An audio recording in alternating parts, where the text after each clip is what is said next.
Good morning. Greetings and welcome to this morning at Unity Church-Unitarian. Welcome to worship. Welcome through the winter wonderland. To those of you here in the sanctuary and to those of you online, we welcome you, we greet you. This is the time each week that we set aside to open ourselves to transformation, that we might experience wonder, open-hearted engagement, and courageous action. This is the time we choose to be in community. I'm the Reverend Lara Cowtan. I'm Unity's Minister of Congregational Care, and I'm joined on our chancel this morning by Worship Associate Chris Russert. My pronouns are she and her. Good morning, waving to the back of the sanctuary. Oh, it is good. It is good to be here together. I'm so glad to see your faces. If you're visiting this morning, or if you're just here for the second or third time and you have not yet, please do fill out a card that's on the back of the pew in front of you and drop it in the basket as it passes you by during the offertory so that we know who you are and we can help you to connect with Unity and with its programs. This week at Unity, there's a flyer in your orders of service here that you should read. Wellspring Wednesdays are starting up this week again after its summer or winter hiatus. You know where I want to be. And for those of you who are doing Finding Yourself at Unity, the topic this morning is Membership 101. That meets in the center room behind the parish hall at 10:15. And if you haven't noticed yet, if you didn't come through the parish hall, you may notice that there are tables set up with all kinds of things. This is the regifting sale. So please do go and browse and support the work of Unity's Mano a Mano community outreach ministry team by visiting the regifting table and pick up something that you might want. I also wanted to lift up the Evergreen Quilters, who wish to extend their gratitude to the congregation for your ongoing support of the Hallie Q. Brown Food Shelf. We collect food and other items for people in need, and typically these donations fall off during the fall and winter months. So please, please, we ask you to continue to bring, or even double your efforts to bring what is needed. And what is actually needed is listed, the details are listed in This Week at Unity for specific items. But they really wanted you to know and to celebrate that in 2024, we collectively donated 3,827 pounds of food and household items. It's the largest amount we've ever donated. So keep it coming, and congratulations. The insert in your order of service, like I said, tells you what they're looking for specifically. If you don't know where to bring your food, there is a basket by the front door on the Holly Avenue entrance. That's it for the announcements. But what I would like to do, and we don't do this very often, but it always feels good when we do, I would like you to take a moment and greet one another. Yeah, and remember to wave at those joining us online.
All right.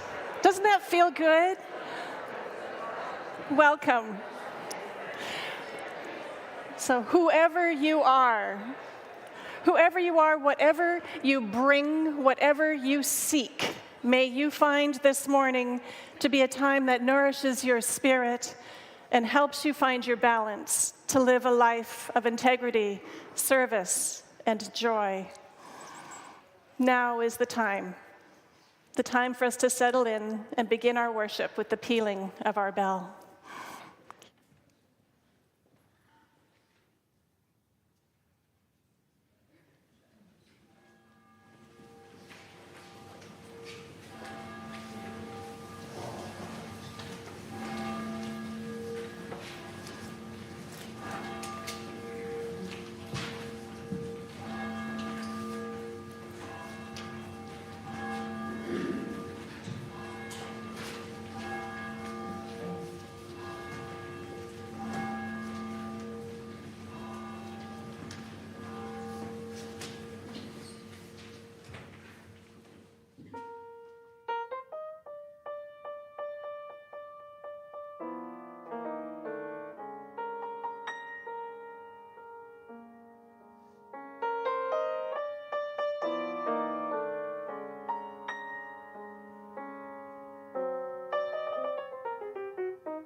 We are called together this morning with the words of Kathleen McTeague. Into this home, we bring our hunger for awakening. We bring compassionate hearts and a will towards justice. Into this home, we bring the courage to walk on after hard losses. Into this home, we bring our joy and our gratitude for ordinary blessings. By our gathering, we bless this place. In this shelter, we know ourselves blessed. Come, let us worship together with the kindling of our chalice flame and our unison words printed in your order of service.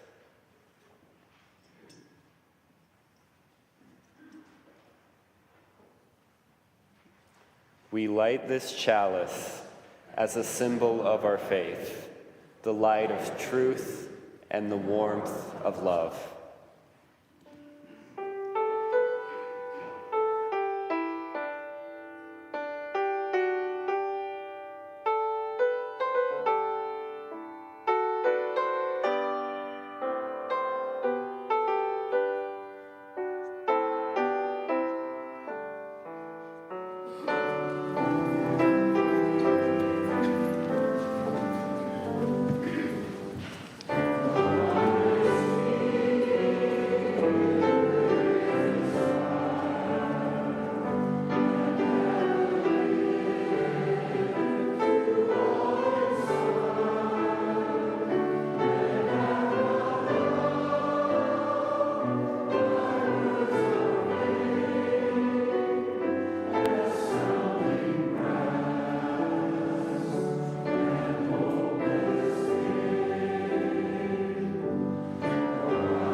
Each time we gather for worship, we set aside a moment to expand the caring ministry of this congregation.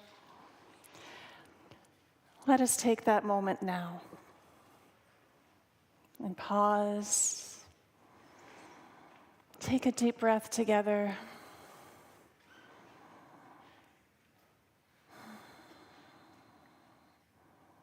Prepare.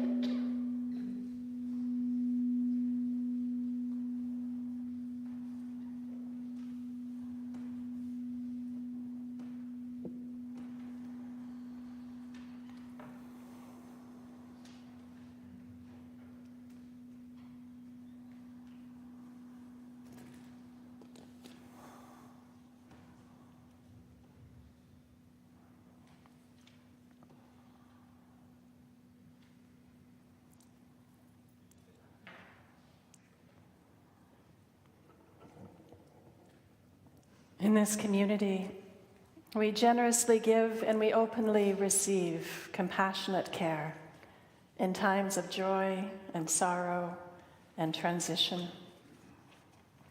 Together we recognize the cycle of life and death, the circle of love, compassion, and witness that is at the center of this and every sacred community.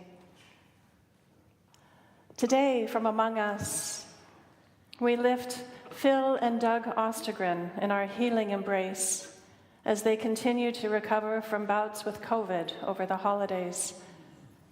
Doug is recuperating in transitional care and hopes to be home with Phil soon.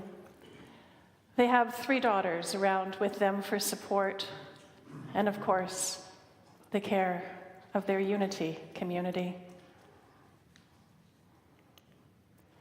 And we send our healing prayers to Lynn Burton, who had hip replacement surgery on Wednesday and is settled in at home, she says, with good care from her son, Rory.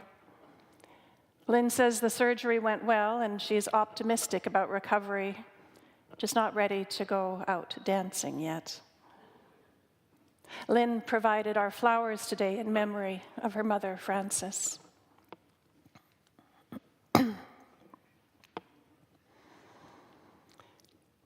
It is a truth of our human condition that on any given Sunday, there are those among us carrying heavy burdens of sorrow, as well as those brimming with joy.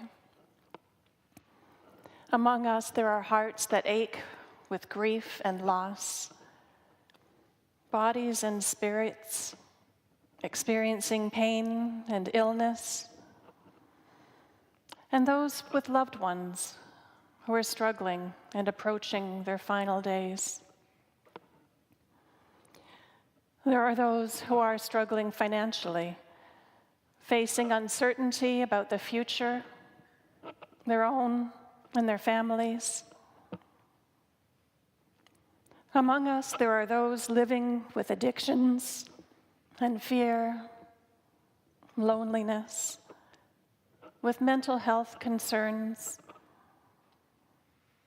There are those longing for a sense of belonging and stability, grasping, reaching, hoping. Among us, too, are those celebrating joyous occasions, anniversaries of healing, sobriety, new babies, new loves, new paths unfolding. Our hearts expand to hold all, as we bear witness to one another. I invite you to speak aloud into this space made holy by our presence, or in the silent sanctuary of your hearts, the names of those that you wish to lift into our collective embrace today.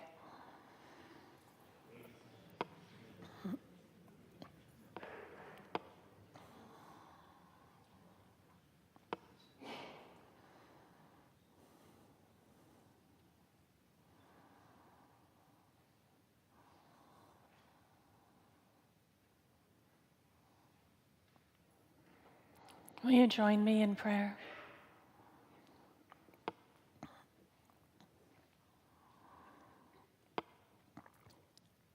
Holy One, we gather in body and in spirit across time and space with gratitude to be together in community, to have community, to share our lives, our fears, our hopes, as one body, as we worship together. As our world and our hearts are engulfed by the anguish of wars, the devastation of fires, the threats of families being divided and loved ones deported. We affirm our foundational belief that every single life is sacred.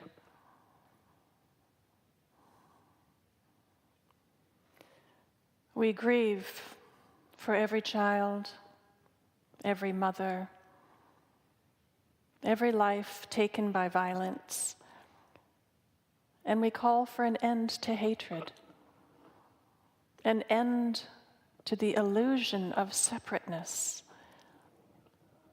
the myth that we don't all need one another.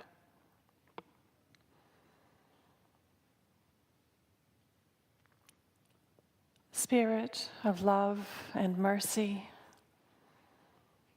we lift in prayer a call for safety for our trans and gender diverse and same-gender loving siblings, and for the safety of those who are at risk as they battle flames and care for those in need.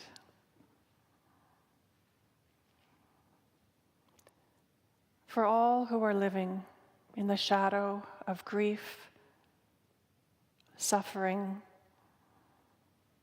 fear, and doubt, may the light of love and the hand of compassion guide your path through the darkness to find joy, to find peace, safety.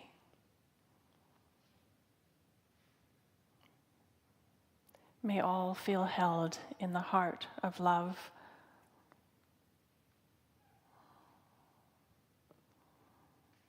May all find peace and healing.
May it be so. Amen.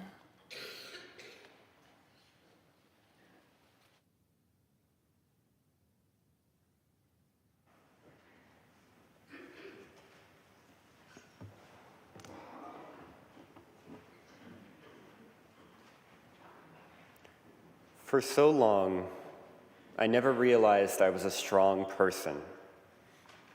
But in the worst time of my life, I found my growing edge by saying, thank you.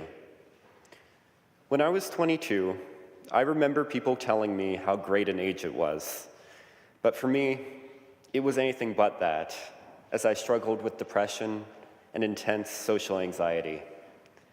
As many who have struggled with it know, it often creates a tunnel vision where all I could see for my future was hopeless. Tasks such as a casual conversation or making it through the day felt crushing. I am fortunately in a much better place today because of help and deliberate practice. One of the most meaningful practices in my recovery was daily gratitude.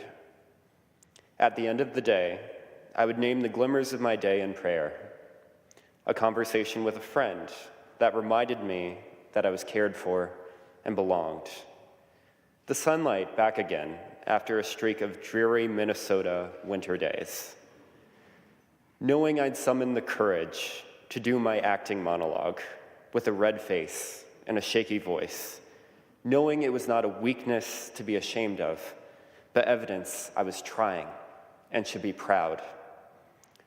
I believe the spiritual practice of gratitude is transformative in finding the growing edge, a valuable tool in meeting life's challenges and opportunities. This is because gratitude shifts our perspective to appreciate the strengths and privileges within us and allow us to navigate them. In my struggle with depression, this practice exposed me to the light beyond the tunnel, to see life was more than a survival exercise, and that there was so much more worth living for. It also led me to discover a well of resilience I never knew I had. This practice has been something I've returned to in my life with chronic pain and challenges of many kinds. This includes living in a social and political moment where a tunnel vision of pain and cynicism makes it hard to be grateful. Yet, at this time, I found a spiritual practice of gratitude necessary, not to distract from the suffering around us, but to strengthen ourselves to see the growing edge that makes a better world possible. As a member of the LGBTQ community, I am grateful to stand on the shoulders of so many who resisted years of marginalization, criminalization, and the plague of AIDS to allow me to live and love my partner more freely today. My growing edge is inspired by the young activists who, in the face of all of this, don't give up their fight for fair wages for our planet, to keep immigrant families together, and to end oppression in all of its forms. I am grateful every day for the good that doesn't always grab the headlines, but ultimately makes our world better. When it feels like there's no light beyond the tunnel, gratitude empowers us to see the light. Our growing edge, it's not beyond. It is in us and with us. And when members of this beloved community embody that light, it changes everything.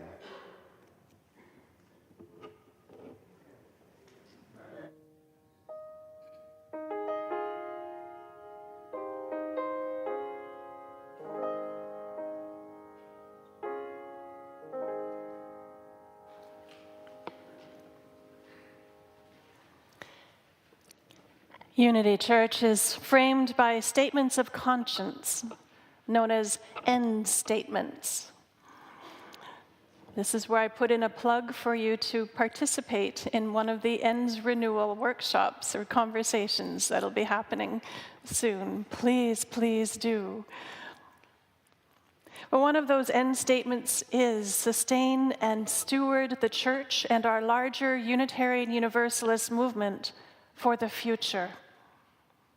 Our movement extends beyond the walls of this church to partners with whom we share a common interest, with whom we share values and our much-needed support. Each week, the larger portion of the offering that we receive goes to those community partners. This week, we're giving to Beyond Walls Urban Squash. It's an intensive program that combines squash playing, academic tutoring, and community service in a manner that transforms underserved Black, Indigenous, and youth of color. Trained tutors provide academic assistance and one-on-one instruction with the goal of closing the learning gap and developing personal skills that lead to positive futures. Students play squash 3 times a week with the goal of competing in regional and national events. The collection we take today will support the 2025 programming and travel for the youth. Will the ushers please come forward?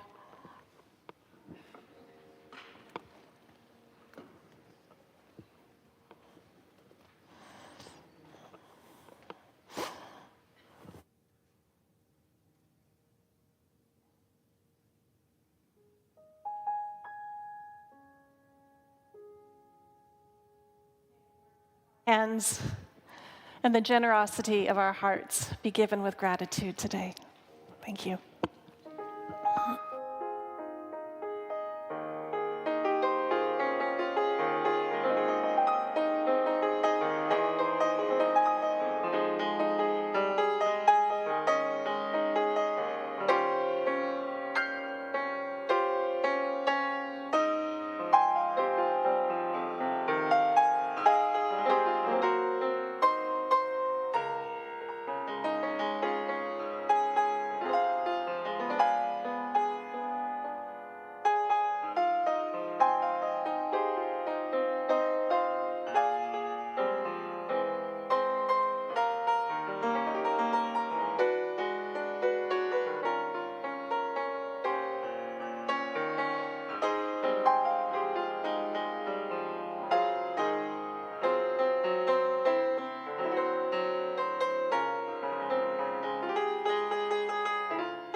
Look well to the growing edge. All around us, worlds are dying and new worlds are being born. All around us, life is dying and life is being born. The fruit ripens on the tree. The roots are silently at work in the darkness of the earth. Against the time, there shall be new leaves, fresh blossoms, green fruit. Such is the growing edge. It is the extra breath from the exhausted lung, the one more thing to try when all else has failed, the upward reach of life when weariness closes in upon all endeavor.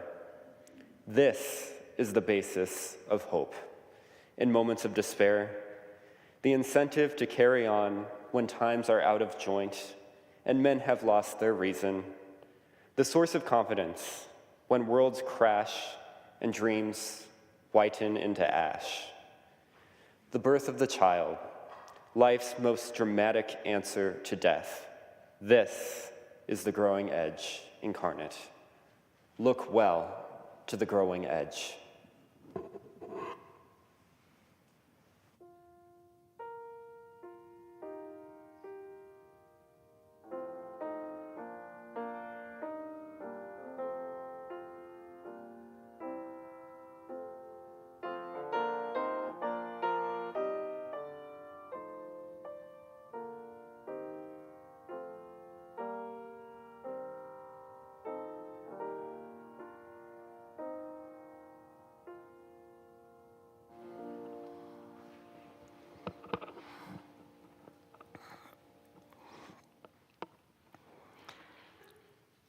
Looking back, John Aldridge knew it was a stupid move as soon as he did it. Isn't that the way? Alone on the deck of a lobster boat in the middle of the night, 40 miles off the tip of Long Island, heading out to sea, you don't take chances. But his crewmate was sleeping and the water tanks had to be prepped for the morning haul of their traps.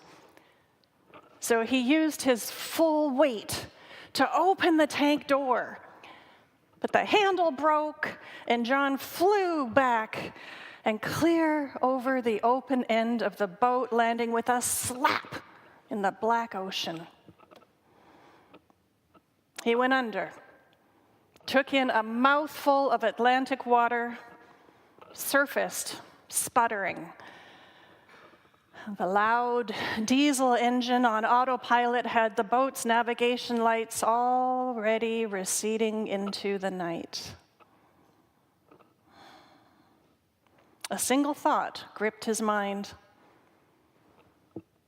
This is how I'm going to die. This is a powerful, true account of one man's will to survive.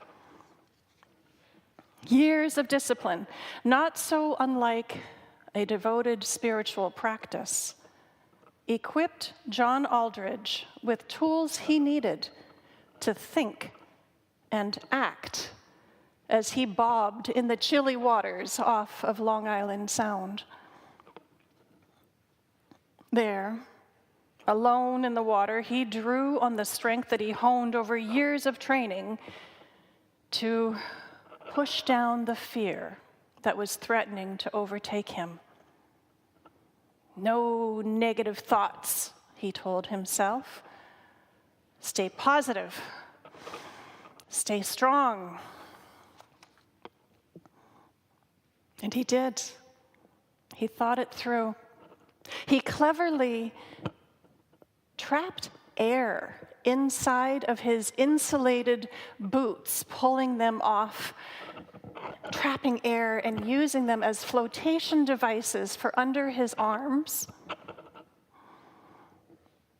In the moonlight, he saw 2 shark fins circling him. Aldridge pulled the buck knife out of his pocket and snapped it open and gripped it tightly, ready to slash or stab if the sharks tried to attack. Eventually, though, they swam away. In the darkness, he wondered what would happen if he didn't make it back. Who would get his apartment? Who would take care of his dog? He thought of the many funerals he had attended for other fishermen lost at sea and wondered who would turn out for his if he didn't make it back. He had a lot of time to think. He thought about his parents, who had always feared the worst, and how crushing the blow of the news of his death would be for them. And he thought of the promise he had once made to his sister over beers in her backyard. If I ever get into trouble out there, I'm going to do everything I can. Everything I can to get back home. So it was just after 6 a.m. when his crewmate back on the boat woke up. No John. Sounded the alarm. Ray called the Coast Guard to let them know that they had a man overboard. Now Aldridge, the Coast Guard was informed, wasn't wearing a life jacket, didn't have a GPS distress beacon. He hadn't left a note. But he could swim. So there was hope. The Coast Guard sprang into action, scrambling helicopters and a plane and alerting the boats in the area. And the search area was impossibly vast, not knowing when Aldridge had fallen into the water. Best case scenario, they said, Aldridge had 19 hours before hypothermia would overtake him. Now, meanwhile, in the water, Aldridge had been busy figuring out his survival plan. He knew roughly where he had fallen overboard, and he knew that there were some other lobster trawls nearby. And he knew that lobster trawls are strings of 30 to 50 traps, spaced 50 yards apart at the bottom of the ocean in lines running east to west. And at the ends of each string were great big flotation buoys. He rode the swells until he saw a flag on top of one of the western buoys. And he got to it, and he held on. But as he was holding on, he realized that the searchers would think that he had actually drifted east. So he was going to meet them halfway.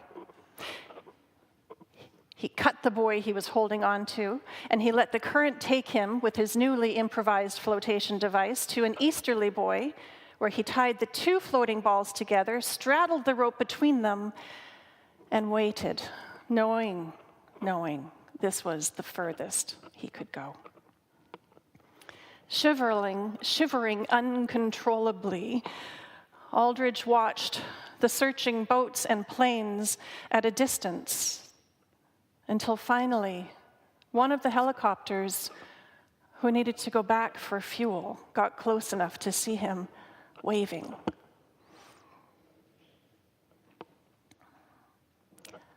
In a matter of minutes, the crew had lowered a rescue basket and helped him to climb in. Now, you may well be wondering why I've told you such an extended story about a man lost at sea. So here's why, in Aldridge's own words.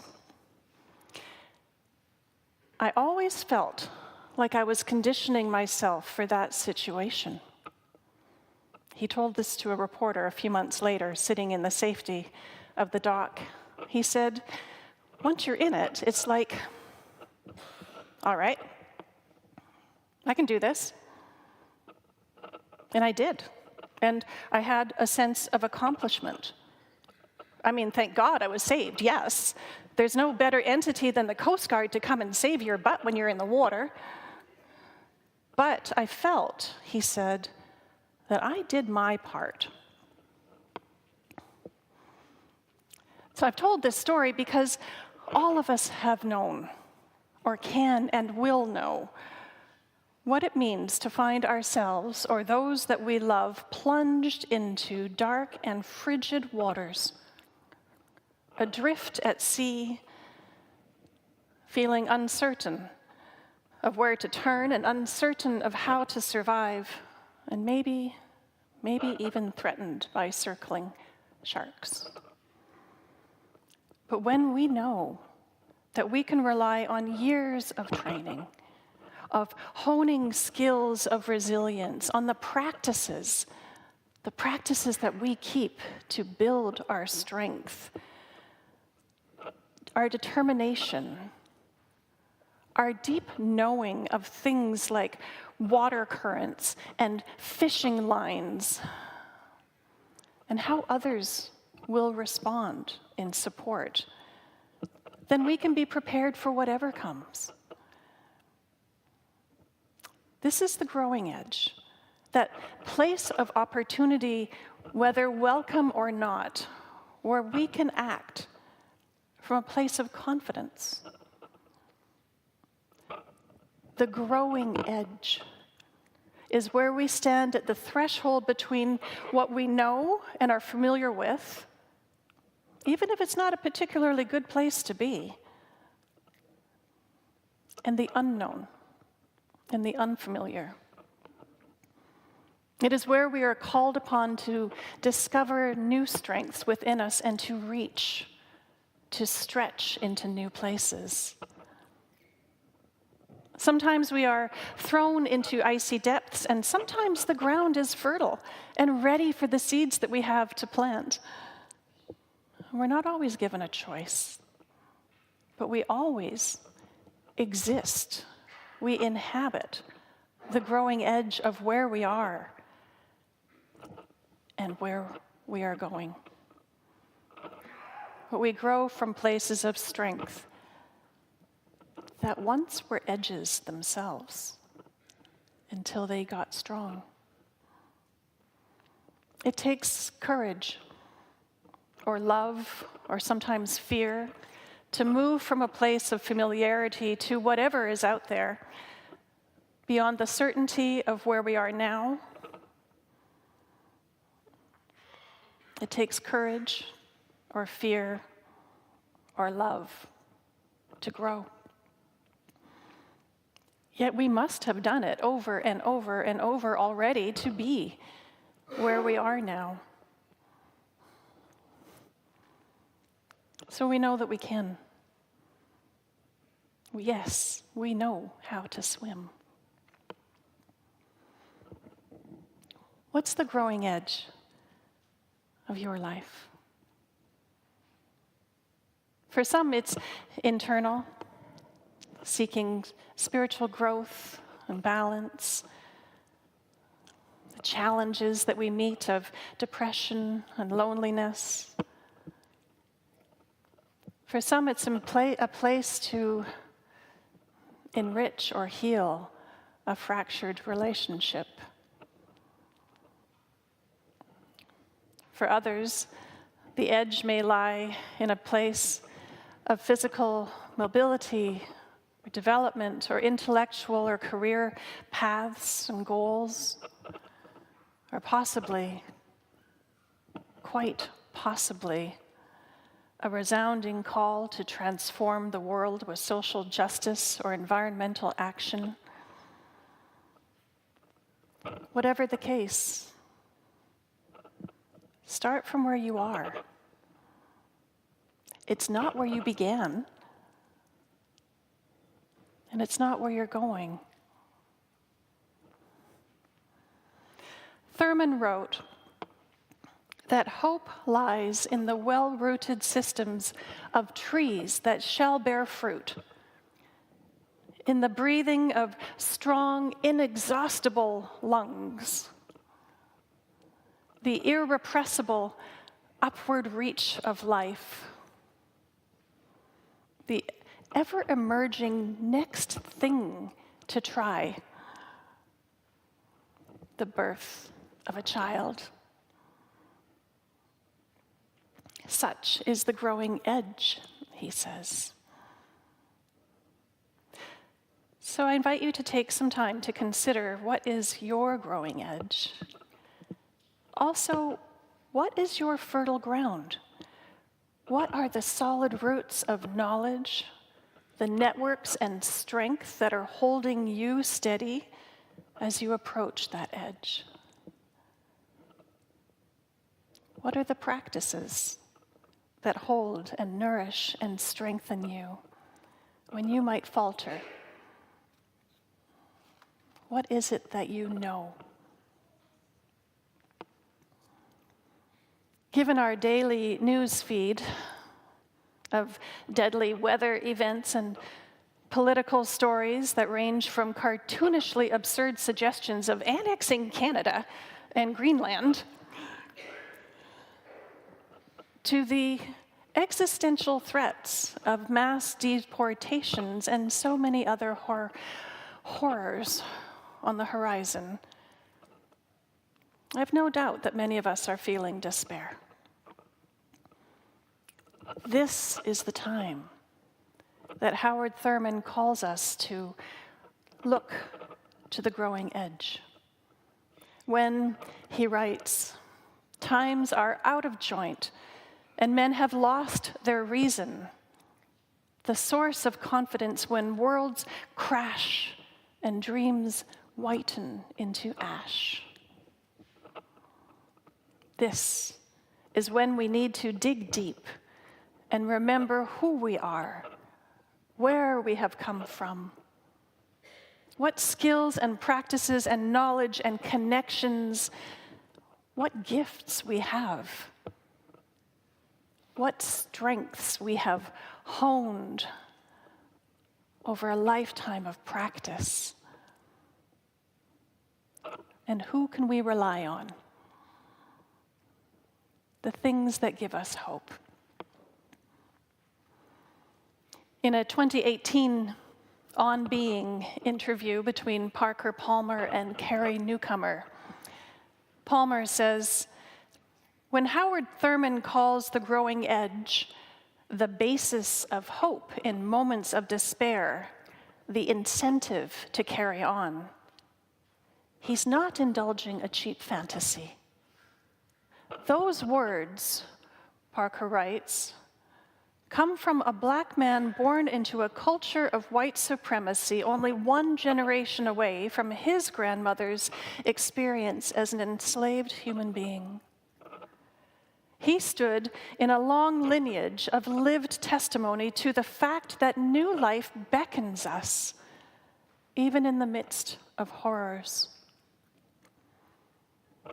When someone like Thurman encourages people like ourselves, people of privilege, even power, to look to the growing edge for hope, we'd do well to listen rather than giving in to self-indulgent fatalism or cynicism." Thank you, Parker Palmer. This coming week, I admit, I'm not looking forward to the roller coaster of energy-sapping news. And I am mindful of those whose lives are directly impacted by policies that are being planned. They fear for their safety. I know there are efforts being made to prepare, and I know that there is so much we don't know. Many are organizing and planning and preparing, and many of us will participate in the People's March this Saturday from St. Paul's College to the Capitol to defend and protect women's, immigrants, LGBTQ plus rights, and justice for all. Unity folks are invited to join up with Moose Jaw's banners, meeting in the open area north of the cathedral between Marshall Avenue and Dayton Avenue at 11:30. If you don't know Moose Jaw, you should. There's nothing like a good rally to shore up our strength and resilience, and showing up makes a difference. Dr. Bernice King, the daughter of Martin Luther King Jr., reflected on how to commemorate Martin Luther King Day as it coincides with Inauguration Day. Do both, she says. She wrote on her Instagram, I certainly understand the desire to tune out rhetoric, ideology, and policies with which we passionately disagree and which contradict the spirit of the beloved community. However, she says, we must pay attention. We cannot develop a strategic, love-centered strategy for addressing language and legislation if we are not also strategic in our listening and our leadership. This is not the time for ignorance.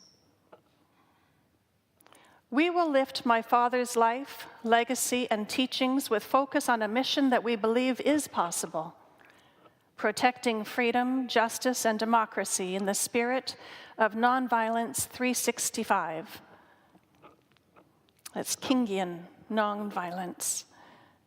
It is not passive, and it does not cower before injustice and abusive power. She writes, it employs 6 principles and 6 steps to plan for ways to do the following: educate about and eradicate hate and injustice without soiling our souls by being hateful and unjust. Explore the root causes, the root issues of the social ills and sustained inhumane ideologies that are causing our collective destruction. And entwine our efforts to change or transform systems and institutions that discriminate against and violate people based on race, gender, religion, sexual identity, nationality, ethnicity, etc. And 4, engage in creating beloved community. That's what we are about. So back to our lobster fishermen.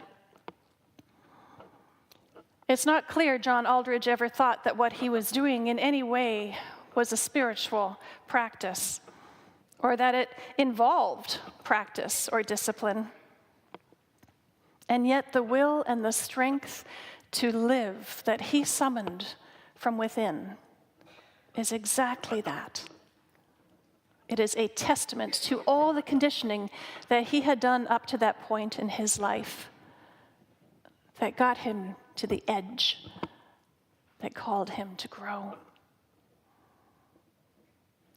Even on our darkest days, Thurman can inspire us to say, there's new life on the other side of this, and it's calling me forward to the growing edge. May it ever be so. Amen.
As we extinguish our chalice this morning, I bid you carry these words from Elena Westbrook. Go in hope, for the arc of the universe is long and we can bend it toward justice. Go in courage, for together we have the strength to confront injustice in our daily lives and in the larger world. And go in love, because a holy and generous love is both the reason and the means by which we transform our lives. May it be so.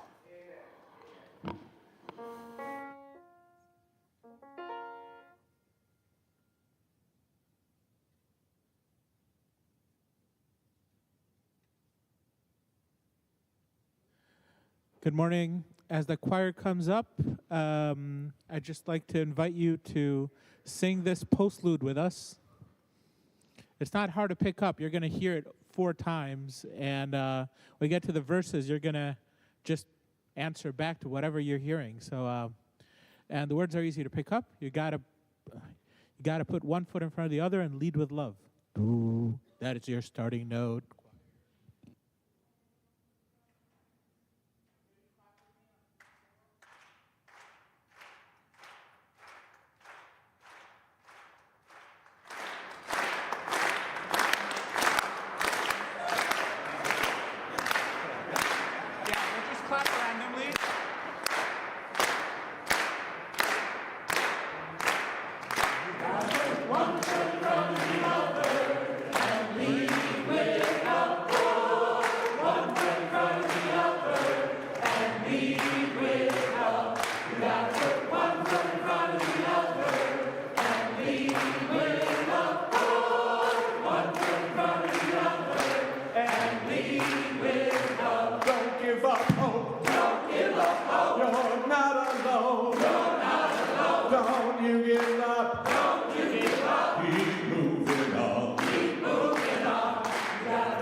One